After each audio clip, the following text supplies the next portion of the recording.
Alhamdulillahilladzi arsala rasulahu bil huda wa dinil haqqi liyudhhirahu 'ala ad-dini kullih wa kafa billahi shahida. Asyhadu an la ilaha illallah wahdahu la syarika lah wa asyhadu anna Muhammadan 'abduhu wa rasuluhu la nabiyya ba'dah. Allahumma shalli wa sallim wa barik 'ala nabiyyina Muhammadin wa 'ala alihi wa sahbihi wa man wala. Rabbi shrah li sadri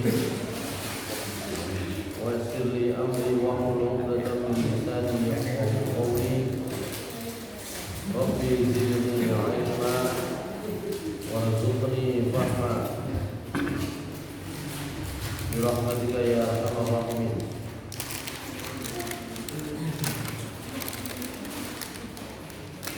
Jamaah salat maghrib kajian rutin di Mushola Darussalam yang dimuliakan Allah Subhanahu wa taala. Pertama kita bersyukur kepada Allah Subhanahu wa taala atas karunia dan nikmat pemberian dari Allah Subhanahu wa taala kepada kita sekalian. Shalawat dan salam mudah-mudahan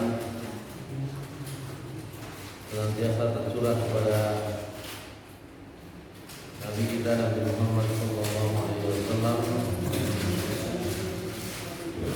pada keluarga beliau, para sahabat, orang-orang yang mengikuti jalan Rasulullah sallallahu alaihi wasallam hingga akhir hayat. Masyaallah muslimin rahimahullah. Terakhir kita ada di ayat yang kedua surat Al-Baqarah, di mana ayat yang kedua ini bicara tentang kebenaran isi Al-Quran dan fungsi Al-Quran sebagai petunjuk bagi orang-orang yang bertakwa. Hanya saja cara membaca dari ayat kedua surat Al-Baqarah bisa membawa kepada arti yang berbeda, makna yang berbeda. Yang pertama kemarin ini menurut bacaan lebih banyak ulama itu adalah berhenti di la raiba fihi. Auzubillahi minasyaitonir rajim. Dzalikal kitabu la raiba fihi hudal lil muttaqin. Meskipun ada juga yang membaca tentu dengan makna yang sedikit berbeda. Dzalikal kitabu la raiba fihi hudal lil muttaqin. Itu ayat yang kedua. Nah, sekarang kita masuk ayat ketiga, keempat, dan kelima yang sebenarnya kemarin juga sudah kita baca ayatnya, tinggal penjelasannya yang belum. A'udzubillahi minasyaitonir rajim. Ayat yang ketiga dulu.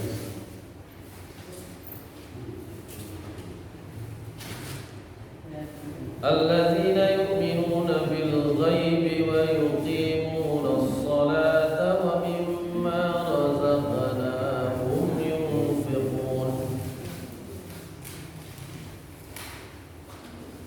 Walladzina yu'minuna bima unzila ilayka wa ma unzila min qablik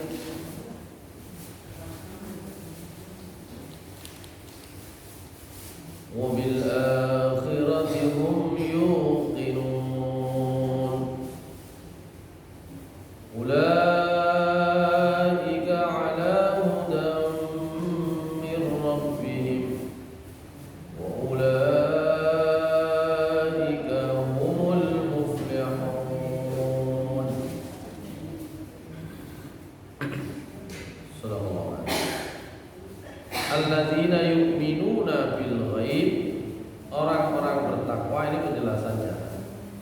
Jadi Al-Quran itu merupakan petunjuk bagi orang yang bertakwa. Nanti di surat Al-Baqarah ayat 185, Al-Quran itu petunjuk untuk seluruh manusia. Maka nanti bisa dimaknai untuk kepentingan secara lebih umum, termasuk untuk kepentingan kehidupan di dunia. Maka Al-Quran itu adalah hudal linnas, petunjuk bagi semua manusia. Karena itu meskipun untuk kepentingan dunia saja banyak orang yang mendapatkan petunjuk-petunjuk dari Al-Quran untuk kepentingan dunia. Tidak harus orang itu menggunakan Al-Quran sebagai petunjuk kepentingan akhirat. Di negara-negara barat, kajian keislaman termasuk kajian Al-Quran itu cukup banyak ditemukan, dan tentunya itu memberikan manfaat tersendiri bagi mereka secara umum di dalam kehidupan di dunia.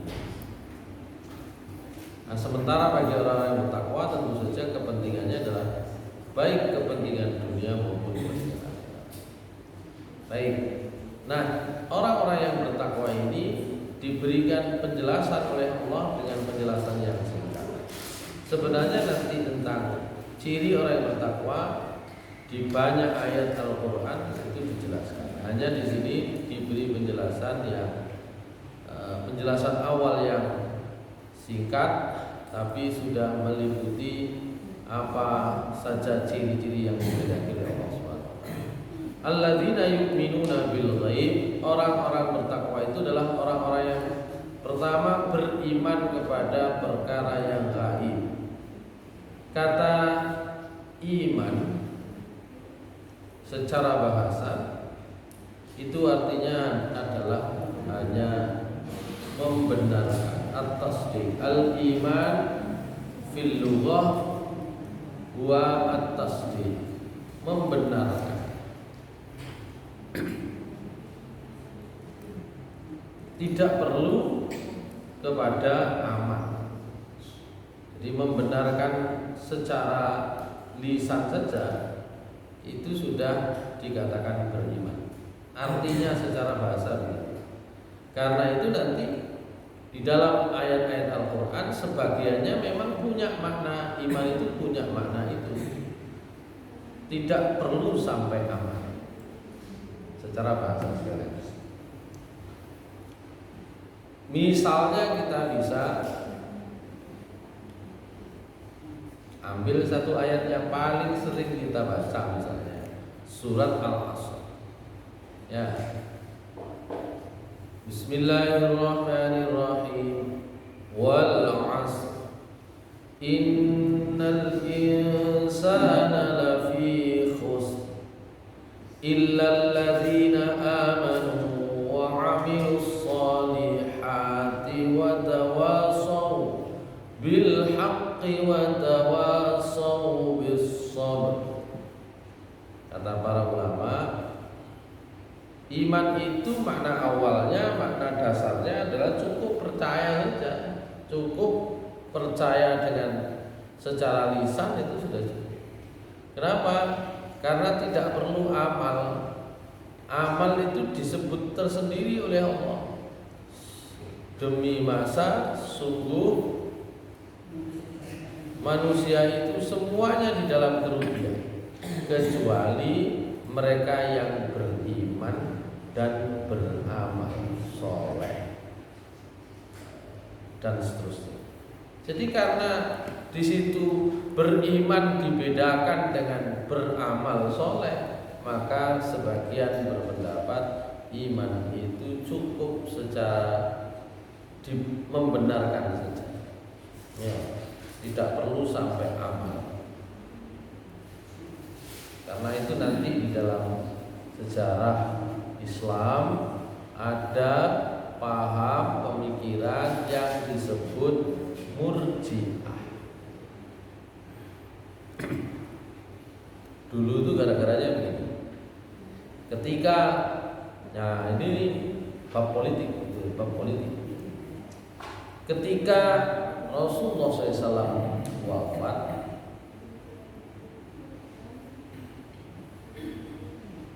orang kemudian berdebat siapa yang pantas menggantikan Nabi Muhammad SAW sebagai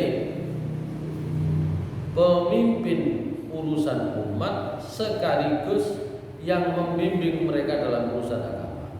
Kalau Nabi setelah Nabi Muhammad SAW mereka semua tahu tidak ada lagi. Tapi siapa yang menggantikan posisi Nabi sebagai pemimpin umat Islam, pemimpin masyarakat Madinah, baik untuk urusan dunia mereka maupun untuk urusan-urusan agama mereka? Saat itu ada orang-orang Ansor. Orang Ansor itu orang pribumi Madinah. Ya. Sukunya yang paling banyak adalah Aus dan Khazraj. Mereka berkumpul di satu tempat kumpul, di satu cara mriki dong. Balai RW lah kira-kira gitu. Tempat kumpul namanya Saqifah Bani Sa'idah. Sekarang saya ketika umroh yang terakhir kemarin itu Saqifah Bani Sa'idah, sekarang tamannya disebut Taman Saqifah Bani Sa'idah sedang direnovasi. Itu ada di sebelah sebelah baratnya Masjid Nabawi. Di bagian agak belakang kira-kira lurusnya pintu 324 ya kira-kira ya. Kurang lebih lah ya. Itu lurusnya pintu 324, apa bukan pintu, gerbang 324. Di situ ada satu ya mungkin satu satu petak lahan luasnya mungkin 2 kali musola ini gitu ya, yang sampai sekarang masih dijaga, dirawat gitu ya. Ada pohon kecil, meskipun pohon itu bukan pohon yang ada sejak dulu, tapi itu sebagai tanda inilah dulu namanya Saqifah Bani Sa'idah, balai pertemuannya orang-orang Ansor gitu ya. Wah, di situ dulu milih orang Ansor itu. Ya sudah, pemimpinnya dari Ansor saja. Pemimpinnya yang gantikan Nabi ya orang pribumi saja. Makanya begitu. Maka muncullah nama Sa'ad bin Ubadah. Tapi orang-orang Muhajirin juga wukuf. Nabi SAW itu adalah Muhajirin. Datang. Sahabat-sahabat Nabi yang utama juga datang, Muhajirin. Ya. Abu Bakar, Umar, Utsman, Ali, sahabat-sahabat utama itu adalah kaum Muhajirin. Yang lebih dulu memeluk agama Islam kaum Muhajirin. Maka Umar itu insting politiknya kuat sehingga beliau wah ini ada pasti rame gitu ya. Meskipun pada awalnya Umar termasuk orang yang pertama kali dan termasuk keras suaranya menolak kalau Nabi SAW itu wafat kan gitu ya. Akhirnya yang bisa meyakinkan Umar radhiyallahu anhu bahwa Nabi SAW wafat itu ya Abu Bakar ya. Kata Abu Bakar, kalau kamu menyembah Muhammad ya maka Muhammad sudah mati. Tapi kalau kamu menyembah Allah Subhanahu wa taala, maka Allah tidak akan pernah mati. Allah Subhanahu terus hidup dan tidak akan pernah mati. Masyaallah. Nah, ringkasnya kemudian Umar yang datang ikut nimbrung di situ dan menyatakan bahwa orang Muhajirin itu lebih berhak untuk menjadi pemimpin karena mereka adalah as-sabiqun al-awwalun, termasuk orang-orang yang lebih dulu memeluk Islam, lebih dulu memperjuangkan Islam bersama Nabi SAW dan banyak argumentasi yang lain. Sebenarnya argumentasinya perdebatannya alot dan cukup lama, tapi keputusannya adalah Abu Bakar As-Siddiq sebagai khalifah. Ya. Itu awal-awal perselisihan dan bisa diatasi, bisa diselesaikan. Meskipun Sa'ad bin Ubadah juga tidak serta-merta saat itu selesai, ya. Dia masih merasa sebagai pemimpinnya kaum muslim, ya. Nah, termasuk nanti kenapa muncul orang-orang munafik yang awalnya mereka itu juga adalah sebenarnya pemuka-pemuka orang-orang pribumi, orang-orang Ansor, ya, seperti siapa? Abdullah bin Ubay bin Salul gitu kan. Itu awalnya juga demikian, tergeser posisi. Biasa itu dalam politik juga akan. Nah, itu masa Abu Bakar radhiyallahu anhu.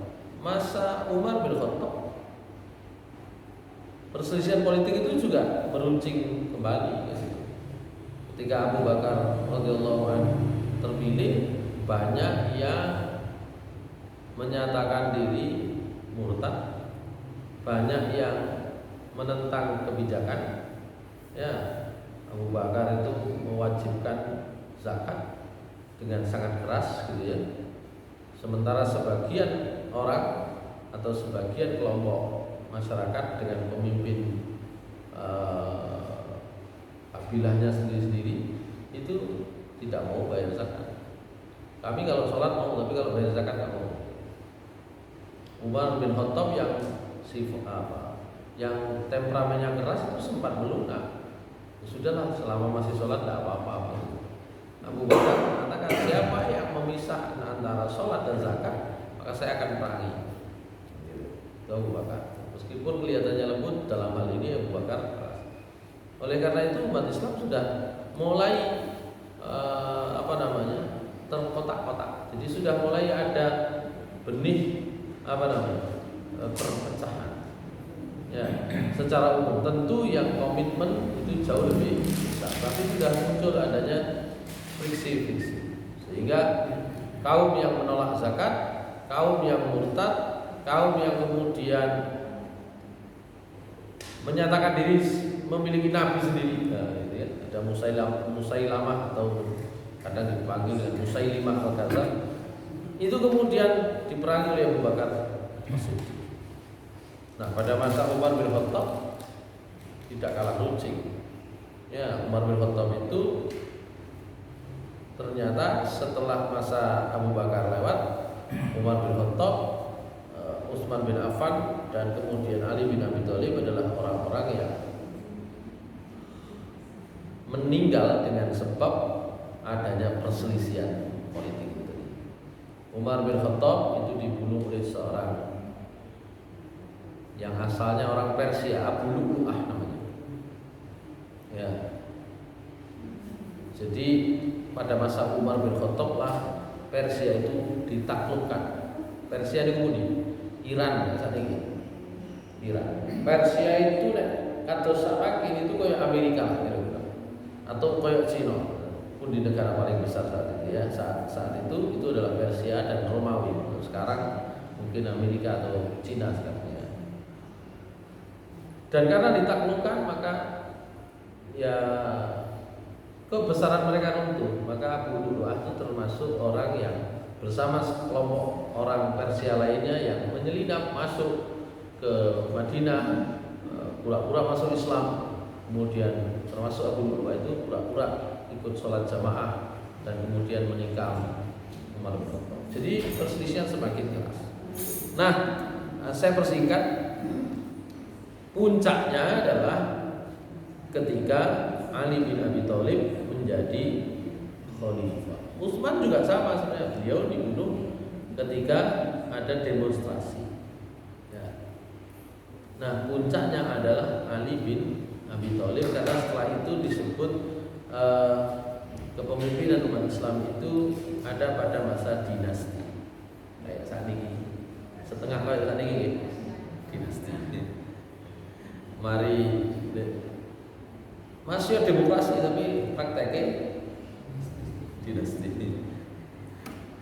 Nah, semua ketua partai dua penerus dewi-dewi, gitu ya. Partai besar lah kan gitu ya. Atau bahkan ya bisa jadi malah jabatan presiden pun diturunkan ke anak isok kan gitu ya.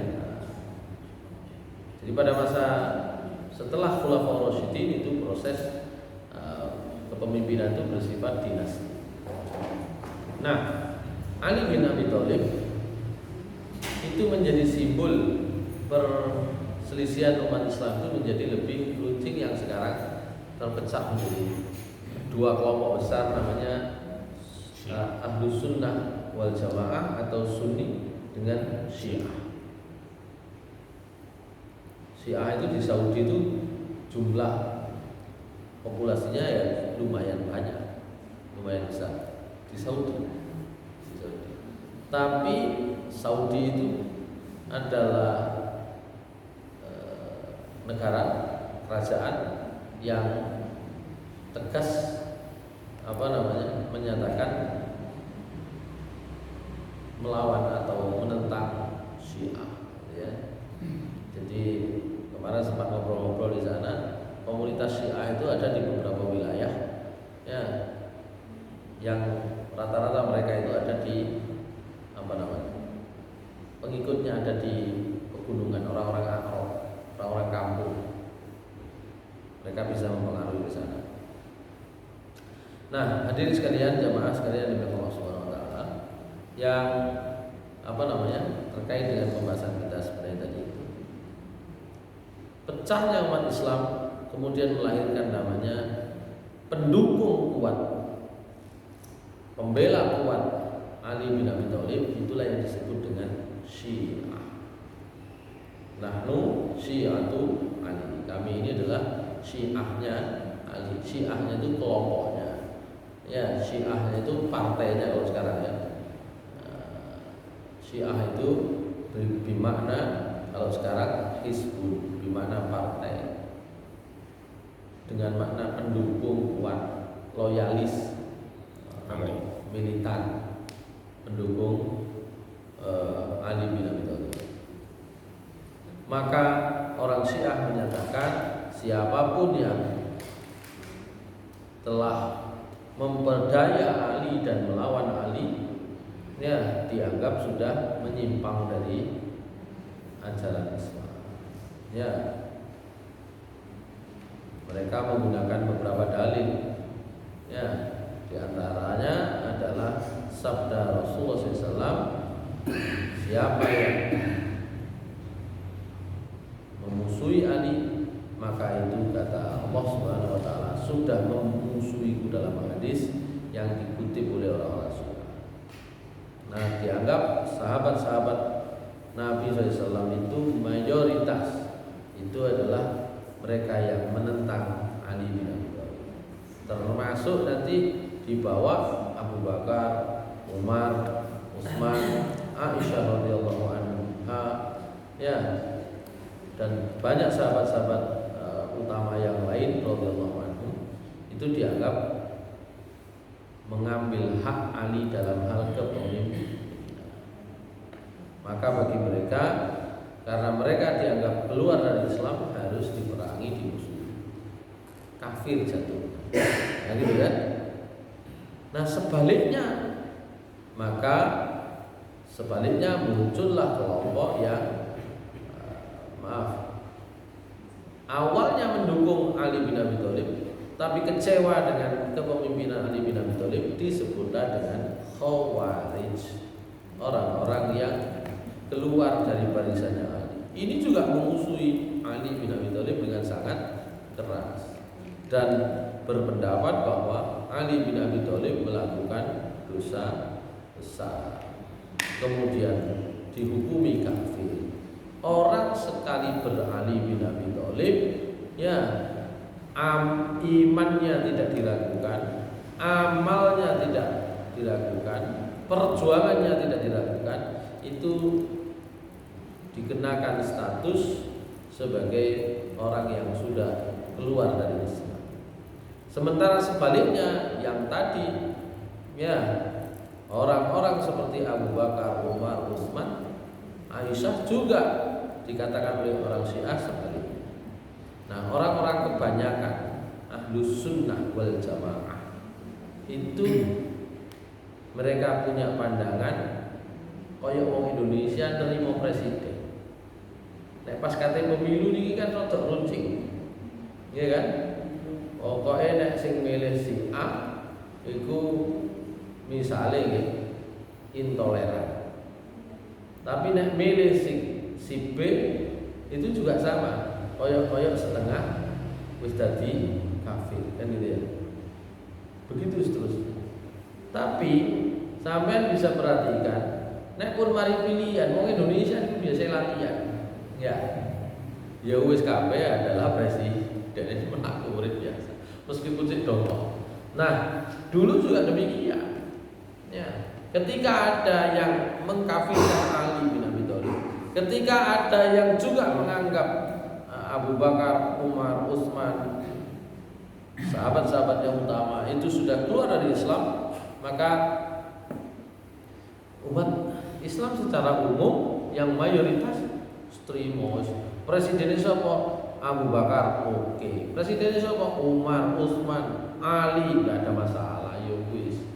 Setelah itu bahkan yang memusuhi dan kemudian menjadi otak, ya, atas peperangan melawan Ali bin Abi Thalib, Muawiyah, ya oke. Keturunannya Muawiyah dari dinasti, ya oke saja. Itulah yang kemudian disebut Ahlus Sunnah wal Jamaah. Disebut al Jamaah itu karena wis mayoritas wis oke trimo, mosok kate gak trimo salawasi. Nah, kemudian di antara mereka Ahlus Sunnah Jamaah itu menghormati semua. Abu Bakar radhiyallahu anhu, Umar radhiyallahu anhu, Utsman radhiyallahu anhu, Ali radhiyallahu anhu, sahabat-sahabat yang lain radhiyallahu anhu, seperti ada di dalam Al-Qur'an. Selesai. Tapi enten jenenge tadi saya katakan Murji'ah. Murji'ah niku rupane muncul agak ekstrim. Sebenarnya ini awalnya adalah kelompok yang ikut menerima ojo terlalu kenceng menghukumi orang kafir dan tidak kafir. Itu Murji'ah. Dari kata-kata irja itu kembalikan kepada Allah Subhanahu wa taala. Diserahkan kepada Allah. Iki wong iki sudah keluar dari Islam atau tidak, lho kok cik wani nih ngomong. Oh ya. Sudahlah, itu urusannya Allah Subhanahu wa taala, urusan akhirat. Itu asalnya Murji'ah gitu. Tapi di antara kaum Murji'ah ini nanti ada yang ekstrim. Sampai pada tingkat wong iku ojo dinilai amale tok. Sing penting tau muni iman, wis urusan amale kaya apa terserah Gusti Allah. Karena bagi mereka yang ekstrim-ekstrim ini yang agak aneh ini itu menyebut bahwa iman itu nggak ada hubungannya dengan amal soleh. Iman ya iman. Ya, siapa yang di dalam hatinya ada sebiji dzarrah iman, dakhalal jannah. Mlebu swarga. Masya gak tahu sholat, masya akeh maksiat, meskipun banyak amal. Bagi mereka yang ekstrim Murji'ah ekstrim ini, iman itu selamanya utuh. Amal soleh nggak ada pengaruhnya dengan iman. Itu beda bab, ya gitu ya. Ini bab kok bab swarga tingkat kesekian. Pokoknya iman masuk surga. Itu kenapa saya iman itu yang pertama memang secara bahasa sepakat para ahli tafsir itu cukup membenarkan tanpa amal soleh. Niku nek dianalisa-analisa dewi. Tapi Rasulullah SAW ya itu kan sudah memberikan panduan tentang apa makna iman. Ya, di mana iman itu kemudian akhirnya adalah disimpulkan oleh para ahli tafsir dari apa yang diberikan petunjuknya oleh Rasulullah SAW, termasuk isyarat-isyarat di dalam Al-Quran bahwa iman itu kata Ibnu Katsir kalimatun jami'ah lil iqrar billahi wa kutubihi wa rusulihi wa tasdiqun bil fi'li. Ya, bahwa iman itu memang ikrar membenarkan tentang keberadaan Allah, kitab-kitabnya, Rasulnya, tapi juga dibenarkan, dipraktekkan dengan amal. Ya. Kemudian muncul juga ya kesimpulan yang jelas dari Nabi SAW ya bahwa iman itu adalah ikrar bil lisan wa tasdiq bil qalbi wal amal bil jawarihi. Bahkan lebih kuat, iman itu adalah pernyataan dengan lisan, pembenaran di dalam hati, dan amal dengan jawarih, dengan anggota badan. Tapi di dalam ayat ini memang rupanya dibedakan antara apa yang dibenarkan sampai dalam hati dengan amal. Allah, orang bertakwa itu adalah alladzina yu'minuna bil ghaib, adalah orang yang percaya, yang iman dalam hati terhadap perkara-perkara yang gaib. Ghaib niku sinten mawon? Di dalam apa jenenge tafsir Ibnu Katsir ada banyak pendapat. Ya, al-ghaib itu nopo? Tentu yang pertama adalah Allah Subhanahu wa taala. Ya. Yang kedua, al-ghaib itu adalah Al-Quran. Yang ketiga, al-ghaib itu adalah al-qadar, takdir. Sehingga Ibnu Katsir memberikan kutipan riwayat dari Nabi SAW. Ya, apa itu? Ammal ghaibu fama ghaba 'anil ibad min amril jannati wa amrin nari wa ma dzukira fil Qur'an. Ya. Jadi ada riwayat yang dikutip di dalam tafsir Ibnu Katsir bahwasannya sebagian sahabat-sahabat Nabi SAW mengutip, menyimpulkan dari beliau bahwa al-ghaib itu adalah semua yang tidak diketahui langsung oleh hamba, baik itu urusan surga, urusan neraka, termasuk apa saja yang disebut dalam Al-Quran yang mereka belum tahu secara langsung. Itu al-ghaib. Maka dari sana kemudian bisa disimpulkan bahwa ini tentang percaya dengan hati terhadap perkara yang tidak hadir secara langsung. Nah, hadir secara langsung itu namanya syahadah, ya, langsung disaksikan. Tapi kalau yang gaib itu yang tidak hadir secara langsung. Tidak hadir secara langsung itu boleh jadi karena sudah lewat atau karena belum waktunya bertemu.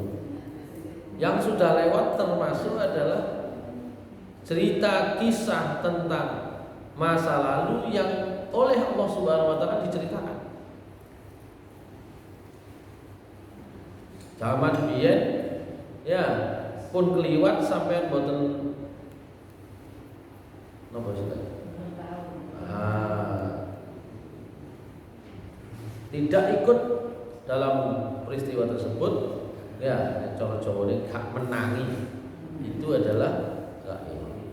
Ya, itulah yang disampaikan oleh Allah kepada Nabi Muhammad SAW tentang kisahnya Maryam yang memiliki anak Nabi Isa. Ya, di dalam Al-Quran Rasulullah SAW itu disebut ya tentang perkara gaib itu, tentang ketidaktahuan Nabi Muhammad SAW dalam masalah Nabi Isa dan ibunya Maria. Baik, itu yang pertama. Orang-orang bertakwa itu memiliki ciri alladzina yu'minuna bil ghaib. Orang-orang yang percaya terhadap perkara yang termasuk akhirat nanti. Ya, itu disebut perkara yang baik. Yang kedua adalah wa yuqimunas sholata, dan mereka adalah orang-orang yang mau menegakkan sholat. Inilah yang dimaksud bahwa iman itu ternyata juga muncul di dalam implementasi atau pelaksanaan. Ya. Jadi tidak pernah Allah Subhanahu wa taala memberikan pernyataan iman saja tanpa ada pelaksanaan. Yang paling sering iman dan amal soleh. Tapi di dalam ayat ini iman langsung bentuk amal solehnya adalah yuqimunas sholat. Mereka adalah orang yang mau menegakkan sholat.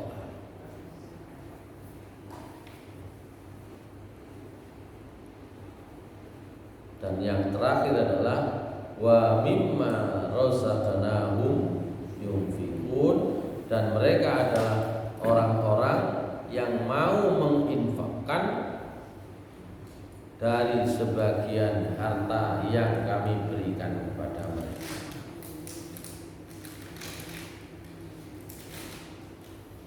Masyaallah muslimin rahimakumullah. Maka dari situ ada riwayat, ada sebuah hadis yang dikutip juga oleh Ibnu Katsir terkait penjelasan keutamaan orang-orang seperti kita yang ada di belakang. Kata Imam Ahmad, hadis ini diriwayatkan oleh Imam Ahmad, haddatsana Abu Mughirah akhbarana al-Auza'i haddatsana Usaid bin Abdurrahman an Khalid bin Duraik an Abi Muhairis qala qultu li Abi Jum'ah hadithna hadithan sami'tahu min Rasulillah sallallahu alaihi wasallam qala na'am uhaddithuka hadithan jayyidan taghaddayna ma'a Rasulillah sallallahu alaihi wasallam wa ma'ana Abu Ubaidah bin Al-Jarrah faqala ya Rasulullah hal ahadun khairun minna aslamna ma'aka wa jahadna ma'aka qala na'am qaumun min ba'dikum yu'minuna bi wa lam yarawni. Ini tentang makna bahwa iman kepada Nabi sallallahu alaihi wasallam ya itu bisa dalam arti iman kepada yang gaib, meskipun juga di dalamnya ada implementasinya juga. Abi Jum'ah itu pernah ditanya oleh Ibnu Muhaiz, wahai Abu Jum'ah, ceritakan kepada kami satu hadis yang pernah kamu dengar dari Rasulullah SAW. Maka Abu Jum'ah menjawab, baik, saya akan memberimu satu riwayat hadis yang cukup baik. Ya, kami pernah pagi-pagi bersama Rasulullah SAW, dan di sana ada Abu Ubaidah bin Al-Jarrah. Abu Ubaidah bin Al-Jarrah atau Abu Ubaidah Al-Jarrah ini salah satu panglima terkuatnya Umar bin Khattab. Ya, sejak masanya Abu Bakar sebenarnya, tapi pada masa Umar bin Khattab itu yang punya misi khusus menaklukkan kota Palestina, gitu ya. Namanya Abu Ubaidah Al-Jarrah. Abu Ubaidah bin Al-Jarrah ini pernah bertanya kepada Rasulullah SAW, wahai Rasulullah, hal ahadun khairun minna? Apakah ada orang yang bisa lebih baik dari kami, para sahabat? Kenapa? Kalau kami kan aslamna, maka kami, kalau kita itu kan Islamnya bersama Anda. Wajahadna, maka, dan kami, orang-orang seperti kami itu kan selalu berjihad bersama Anda. Qala, Rasulullah SAW menjawab, na'am, masih mungkin ada orang yang lebih baik dari kalian.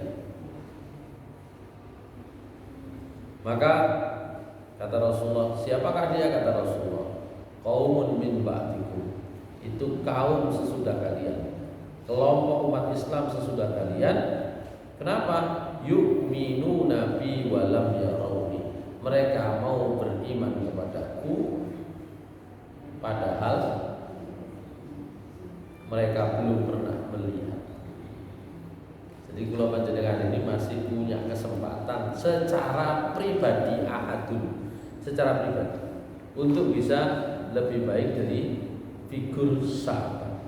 Kita nggak tahu di antara umat Islam yang jumlahnya jutaan ini, mungkin tidak sekarang ya, mungkin yang kemarin dan sebelumnya, yang mereka itu bisa jadi secara pribadi itu bisa lebih baik dari para sahabat. Tapi kalau secara kaum, secara komunitas, Rasulullah SAW sudah jelas. Rasulullah mengatakan, khairul quruni qarni, summal ladzina yalunahum, summal ladzina yalunahum. Sebaik-baik masa adalah masa saya. Baru kemudian berikutnya rotok buri kaya dhewe wis luwih elek maneh kan gitu ya. Jadi tidak perlu terlalu kaget. Saiki jamane tambah ngene. Informasinya dari Rasulullah SAW begitu. Tidak perlu terlalu kaget. Tambah ke belakang ya tambah berkurang kualitasnya. Gitu ya. Meskipun secara personal masih bisa. Karena itu Rasulullah SAW itu memberikan banyak jalan, tips untuk bisa memberi motivasi kepada kita umatnya secara minimal, secara personal. Aisyah radhiyallahu anha itu kan mau wedok, ya kan? Niku pada zaman itu saja Aisyah radhiyallahu anha sudah pernah mengajukan pertanyaan untuk bisa menunjukkan bahwa perempuan pun bisa lebih baik dari laki-laki. Aisyah radhiyallahu anha pernah bertanya kepada Rasulullah SAW, ya Rasulullah, ala naghzu wa nujahid ma, apakah kami itu bisa ikut perang dan ikut berjihad bersama kalian kaum laki-laki? Wong lanang niku Rasulullah SAW pernah ditanya, ayyul amali afdal, Yang pertama adalah al-iman billah. Beriman kepada Allah itu adalah amal yang paling baik. Iman kepada Allah, iman kepada Rasulnya itu amal yang paling baik. Kemudian ditanya, summa maza, kemudian apa? Kata Rasulullah, yang paling baik setelah itu adalah jihad fi sabilillah. Aisyah radhiyallahu anha, kami kaum perempuan bisa nggak berjihad bersama kalian kaum laki-laki? Karena jihad itu adalah amalan paling utama. Rasulullah SAW menjawab, lakunna ahsanul jihad wa ajmaluhu al-hajju hajjun. Jadi solusi untuk motivasi paling tidak pribadi. Kata Rasulullah SAW, untuk kalian kaum perempuan ada yang lebih baik dari jihad. Luwih isok, luwih apik timbang perang, yaitu haji. Dan sebaik-baik haji adalah haji yang mabrur.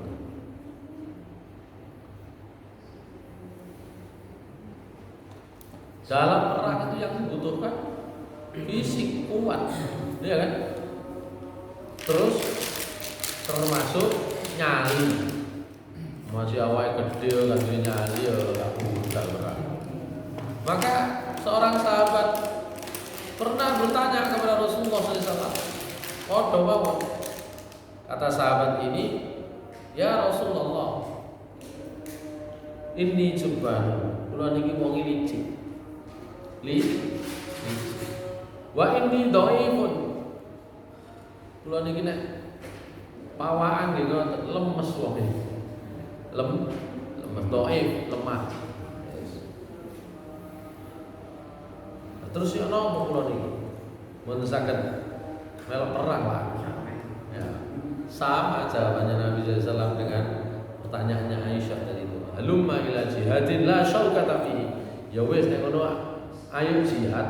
Ya, sampean oleh jihad dengan amalan yang la syaukata fihi. Kau nak syaukahnya, kau nak durinya. Ketemu riya, kau nak pokoknya ketemu pedang ambek tombak ambek panah enggak ketemu. Yaitu al-haji. Makanya kadang-kadang macam-macam itu loh. Sing terakhir wingi kepanggih napa? Wong Indonesia gowes. Sing siji teko Banten, sing siji teko Tangerang. Banten Tangerang, sing siji dugi Kuning, Jawa Tengah gitu ya. Sing siji dugi Madura. Wong Surabaya tapi asalnya Madura. Sepeda. Berapa lama? 7 bulan. Mondel. Nang kene sing bendina mondel nang gone Pandaan. Ben Sabtu Minggu kan ngitung kae. Pirang-pirang tahun ya. Pirang-pirang tahun ya. Akhir pekan. Ini gitu tuh kono. Kula takoni lho. Lah iku dalane kan gak enak terus. Iya. Kadang-kadang ya di padang pasir. Lah nek bengi Mas nang padang pasir, nggih turu nang padang pasir.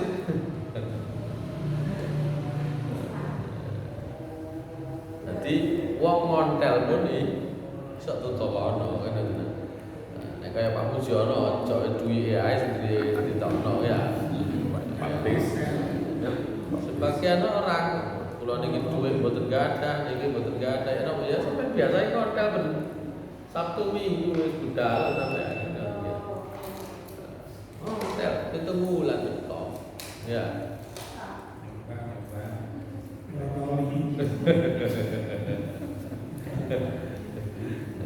Enggak sampai foto-foto loh. Kalau hotel. Ternyata bisa. Ya. Baik. Itu yang kita bisa bahas.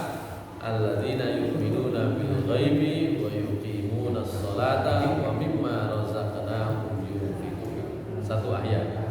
Nanti ciri orang yang bertakwa ya di ayat berikutnya, ayat keempat nanti akan kita bahas karena di situ bicara tentang iman kepada kitab-kitab Allah baik yang diturunkan oleh Allah sebelum Nabi Muhammad SAW maupun yang diturunkan kepada Nabi Muhammad SAW. Nah, nanti itu penjelasannya juga agak panjang tentang kitab apa saja yang pernah diturunkan oleh Allah. Insya Allah di waktu